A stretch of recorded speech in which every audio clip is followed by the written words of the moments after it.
Jacob à la figure de Nephtali. Dans certaines Bibles, vous verrez Naphtali, dans d'autres Nephtali. Il s'agit de la même personne. Parce que vous avez des versions hébraïques, vous avez des versions grecques. C'est comme quand vous voyez Nabucodonosor et Nebuchadnezzar, c'est la même personne. D'accord? Donc, correspond à la figure de Naphtali. Dites-vous qu'en octobre, nous sommes toujours dans l'équinoxe de l'automne. Que dit Genèse 49, le verset 21? Naphtali est une biche en liberté. Il profère de belles paroles. Genèse 49, verset 21. Naphtali est une biche en liberté. Il profère de belles paroles. Le verset du Deutéronome qui va avec. Deutéronome 28, verset 12a. Deutéronome 28, 12a. L'Éternel t'ouvrira son bon trésor, le ciel pour envoyer à ton pays la pluie en son temps et pour bénir tout le travail de tes mains. L'Éternel t'ouvrira son bon trésor, le ciel, pour envoyer à ton pays la pluie en son temps et pour bénir tout le travail de tes mains. Le mois d'octobre est le mois de l'entrepreneuriat. Le mois d'octobre est le mois de l'entrepreneuriat, le mois où Dieu s'engage à bénir ton entreprise, tes activités. C'est vraiment un mois favorable où Dieu lui-même s'engage à bénir tout le travail de tes mains. C'est-à-dire qu'en octobre, tu entreprends, tu as le droit et le devoir d'attendre du mois d'octobre qu'il te restitue la bénédiction liée à ton activité. En d'autres termes, quand tu entreprends, tu ne vois rien. Tu entreprends, c'est difficile. Tu entreprends, il y a des obstacles. N'oubliez pas que nous sommes sortis de la période d'identification et que nous sommes rentrés dans la période de la stabilisation. Nous devons maintenant être stables dans notre vie. Nous ne devons pas courir de projet en projet, d'entreprise en entreprise. Dieu s'est engagé par sa parole en disant, je bénirai le travail de tes mains.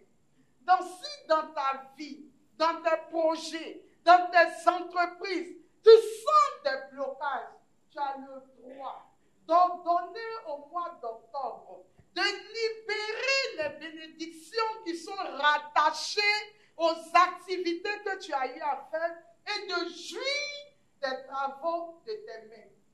Si tu sens que tu ne trouves pas de clients, que tu ne trouves pas de partenaires, que tu ne trouves pas, je ne sais pas qu'est-ce qui peut exister, de promotion, etc., tu commandes au mois d'octobre en rappelant à Dieu sa promesse.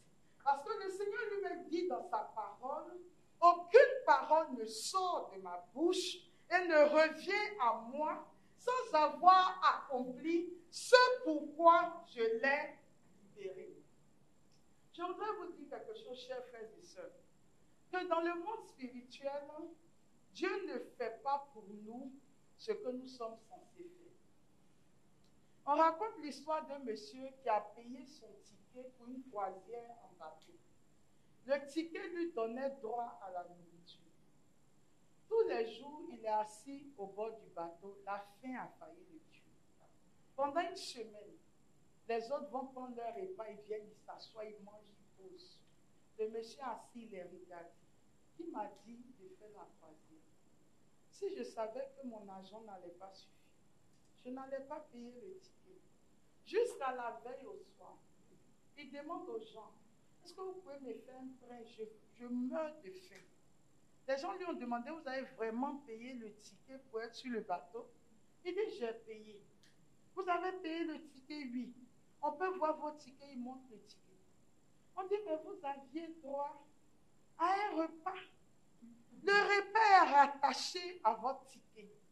Il dit, je ne savais pas. Mon peuple périt quand il lui manque la connaissance.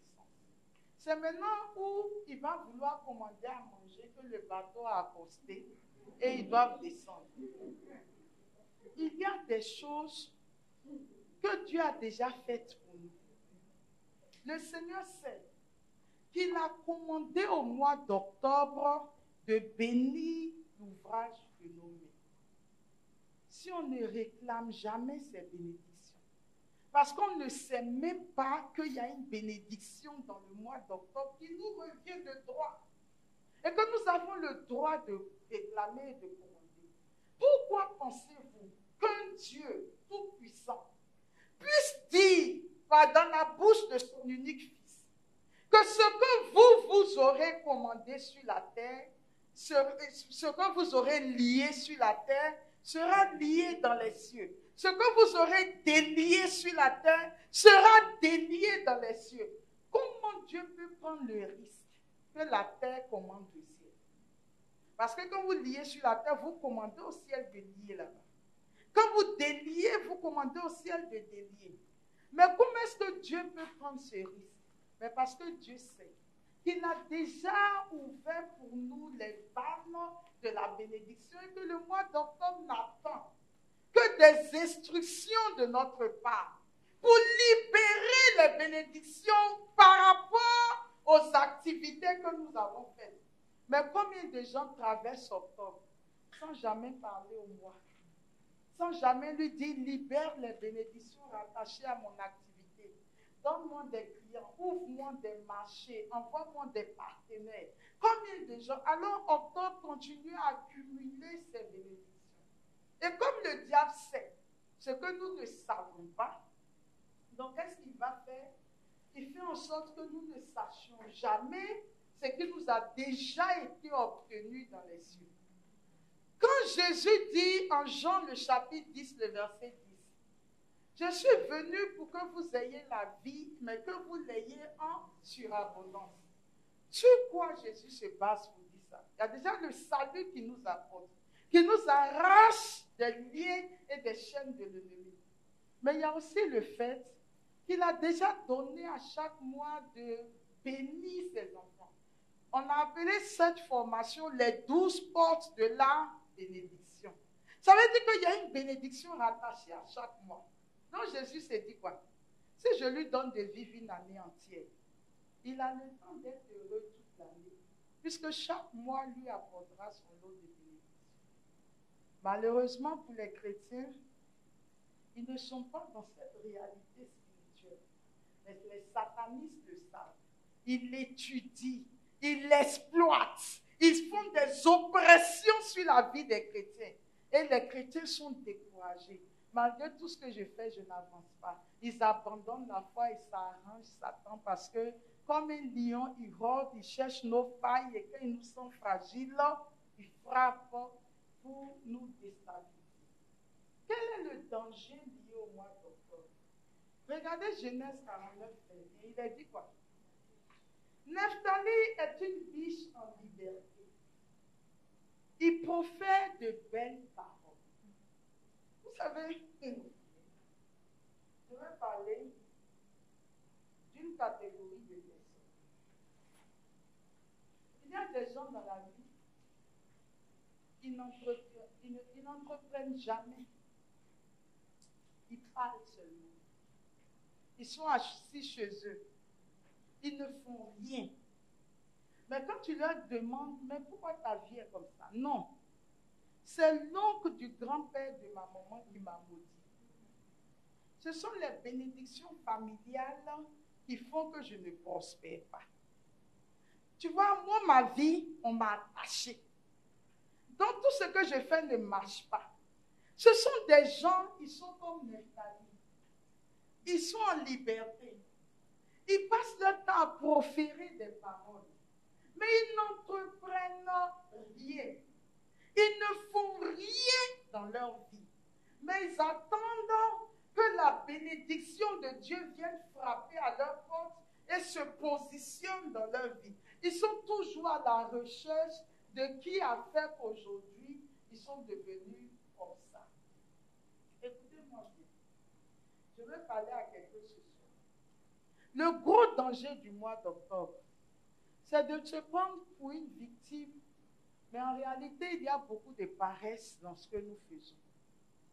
Beaucoup de paresse. Une fois, l'ancien directeur de l'hôtel Ivoire m'a dit ceci. Il dit, Madame Boni, dis-moi, imaginons que deux femmes vendent au marché, une femme musulmane et une femme chrétienne. La femme musulmane se lève tôt. Elle vient balayer tout son coin. Elle range ses produits. À 5 heures du matin, elle est au marché. Elle positionne sa marchandise. Et puis elle est assise. Elle commence à vendre. La femme chrétienne, elle fait toutes les prières qui sont dans ses livrets. Marie qui défait les nœuds. Marie qui allait. Marie qui chasse les démons. Les 7 douleurs. Marie de Guadeloupe. Marie qui poursuit les gens. Marie qui fait ça. Quand elle finit tout ça, elle va dans le sang de Jésus. Sang de Jésus, sauve-moi. Sang de Jésus fait ça. Quand elle a fini sang de Jésus, elle est dans la litanie des saints. Seigneur, prends pitié. Et puis elle arrive au marché à 10 heures. C'est maintenant, comme il est 10 heures, les gens sont là, elle n'a pas le temps de balayer. Deux places rapidement ces choses pour espérer vendre. À quel Dieu croyez-vous?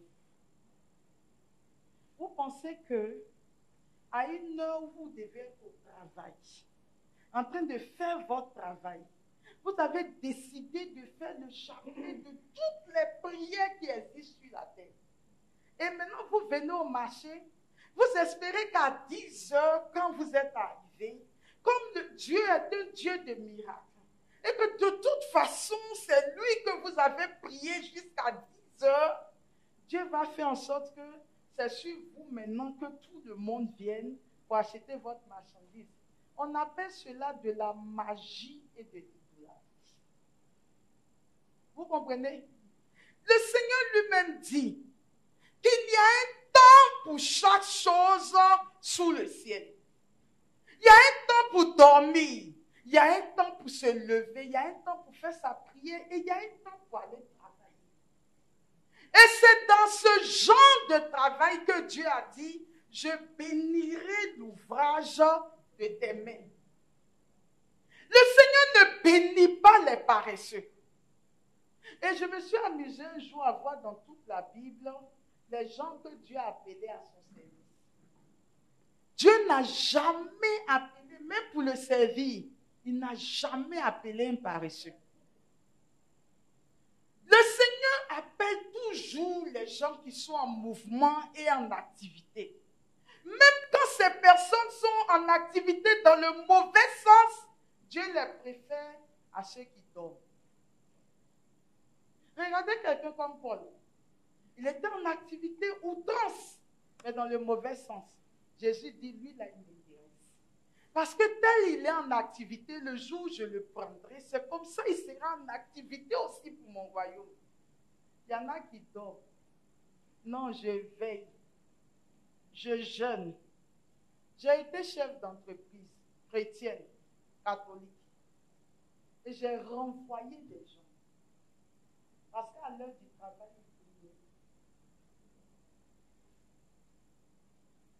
quelqu'un m'a entendu? Il y a des gens, ils sont au travail, Notre-Dame de Guadeloupe, Notre-Dame de Fatima, Notre-Dame qui défait les nœuds, Notre-Dame qui a oublié de défaire les nœuds, etc. Chapelet ici, image de Dieu. Bon, après ça, ton travail n'est pas ton sanctuaire. Tu peux mettre juste une petite image qui te rappelle peut-être ta foi. Mais sur ton lieu de travail, c'est suffisant. On va aligner toutes les Notre-Dame qui existent. Tous les saints de la terre sont là-bas. Tous les types de chapelets sont là. Bon, il y a des patrons qui laissent faire. Mais quand tu es aux heures de travail, tu es censé travailler. Quand tu es aux heures de repos, tu peux te reposer. Mais le travail n'est pas le lieu où tu es assis devant ton ordinateur. Je vous salue Marie, pleine de grâce, le Seigneur. Moi-même, j'ai dit, maman Marie n'écoute pas ses prières. Maman, il ne faut pas écouter. Parce que ce n'est pas sérieux. Et des chrétiens sont dans des entreprises.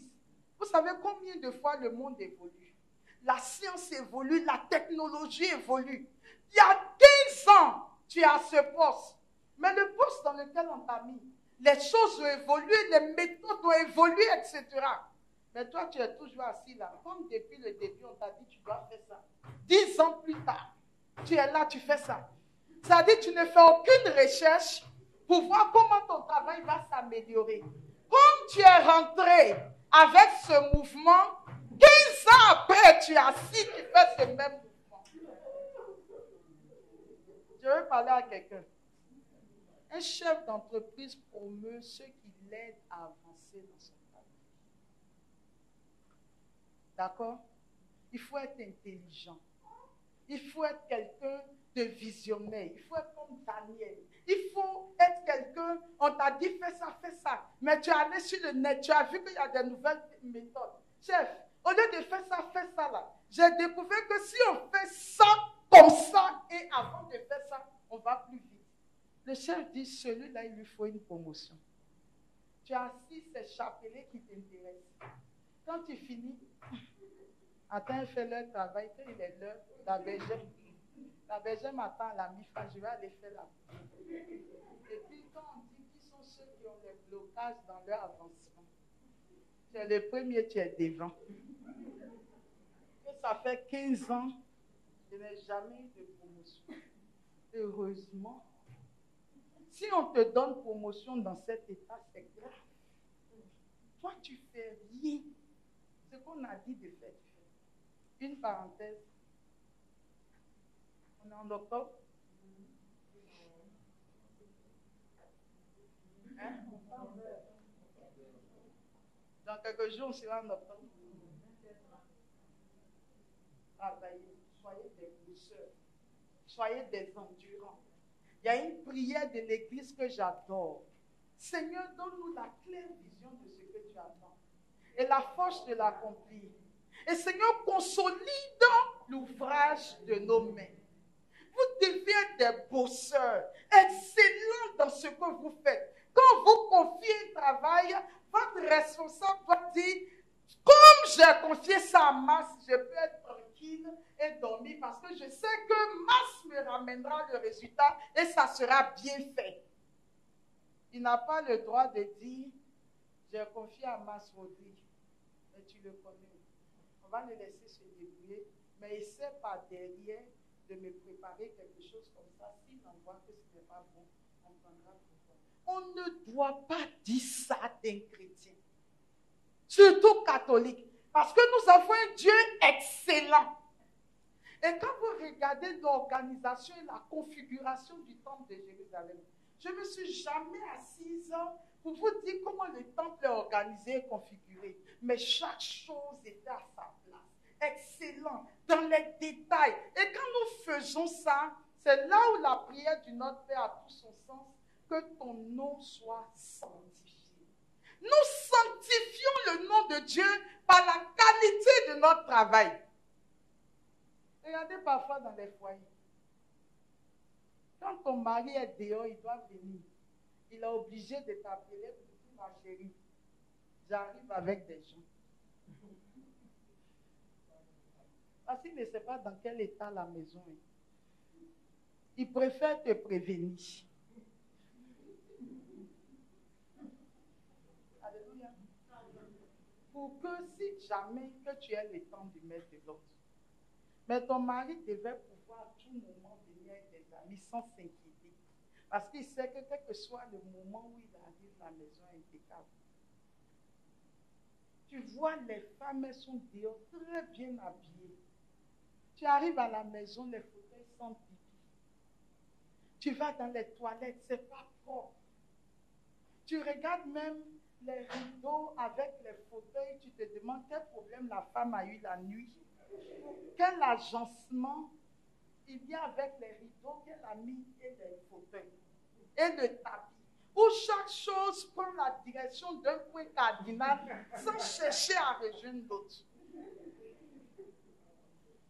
J'ai osé dire ça. En 2021, quelqu'un peut ne pas savoir comment décorer sa maison. Allez sur Internet pour voir quelles sont les couleurs qui vont ensemble, qu'on peut agencer dans une maison. Et quand l'homme ne retrouve rien de tout ça chez sa femme, c'est là qu'il va sentir qu'en fait, le Seigneur lui avait dit ce jour-là de ne pas l'épouser. Mais qu'il s'est entêté.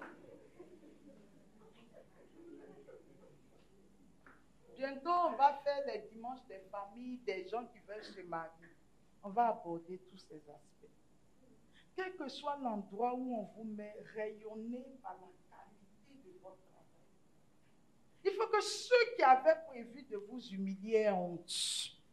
Soyez des bosseurs. Sacrifiez-vous et faites avancer les choses parce que Dieu nous a créés co-créateurs.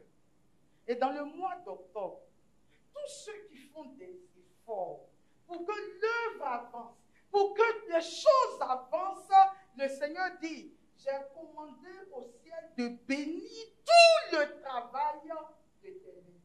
Il n'a pas dit quelques-uns de ton travail. Il dit tout. J'ai parlé novembre.